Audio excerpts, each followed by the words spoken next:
let me show y'all something, because this took me like 10 years to figure out. So, LG TV, model, whatever the fuck this is. That guy.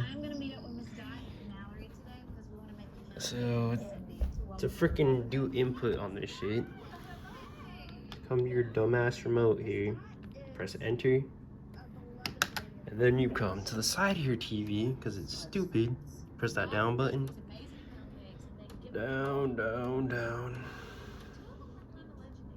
Then here, you press your freaking plus. You plus it all the way to HDMI, whatever the fuck you're using. And then you just go back to your stupid remote, enter,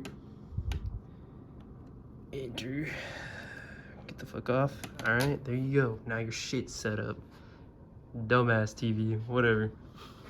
Bye, love you.